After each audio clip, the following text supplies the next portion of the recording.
ඔයා දන්නවද මේක? පිරිමි 1000කගේ හයිය එක ගෑනු හිතක තියෙනවා. ගෑණියගේ හදවත කියන්නේ ඒ තරම් ශක්තිමත් එකක්. ඔහන් නැති දේවලුත් හදලා බොරුවට වෙන් වෙන්නයි හදන්නේ. ඔයාට වෙන් වෙන්න ඕන නම් වෙන් වෙන්න මට කමක් නැහැ. මම හිත හදා ගන්න. මමයි මෝඩ. මමයි ඔයාට ආදරය කරන්නේ. ඇත්තටම මට කියන්න කවුද ඔය මේගා? කවුද ඔය මේගා? ආදරය කියන්නේම සාමයට සමාන වචනයක්. හෙට අනිද්දට උඹලා සේරම දැනගනි. ගයන්ත ශ්‍රීලාල් කියන්නේ කවුද කියලා. එතකොට ඉතින් උඹේ සෙල්ලමුත් ඉවරයි මේසි. පාරෙන් පැත්තකට වෙනවා. ඊළඟ පාර මං තමස කියන්නේ. සතුට විතරක් නෙමෙයි.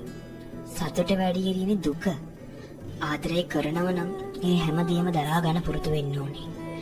අනිත් එක තමයි දෙන්නෙක් දැක පළවෙනි දවසේ උනත් ඒ දෙන්නට ආදරයක් ඇති වෙන්න පුළුවන්. සමහර විට අවුරුදු ගාණක් තරහ වෙච්ච දෙන්නෙක් අතර උනත් ආදරයක් ඇති වෙන්න පුළුවන්. ආදරය කියන්නේ ඒ වගේ මැජික් එකක් මේසි. අනේ මන්දනින්න මගේ ආදරේ මංගාටිනුතු කොහෙට වෙලා ඉන්නවද මන්ද තාම.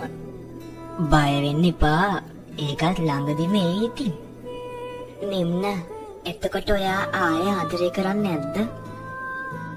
ඒ ගැන නම් මට හරියටම කියන්න අමාරුයි. මොකද ආදරය කියන්නේ හිතක් සනසන්න පුළුවන් එකක් වගේම අනිත් පැත්තෙන් හිතක් කඩලා දාන්න පුළුවන් තරම් කේත වාචකයක්. අනිත් එක හිතක් කඩලා දාන්න ලේසි වුණාට කැඩිච්ච හිතක් ආයි හදන එක හරිම අමාරුයි. නිම්න අත්හැරීම් කියන්නේ අපේ ජීවිතවලට ලැබෙන දේවල්. ආදරේ වුණත් මම කීයටවත් ඔයාවත් ආරින්නේ නැහැ. ඔයා තමයි මගේ මුළු ජීවිතේම ප්‍රාර්ථනා. පිරිමි හරි ලේසියෙන් ගෑනුන්ගේ හිත කඩලා දානවා. ඒ කැඩිච්ච හිතක් හදන්න කල්ප කාලයක් යනවා.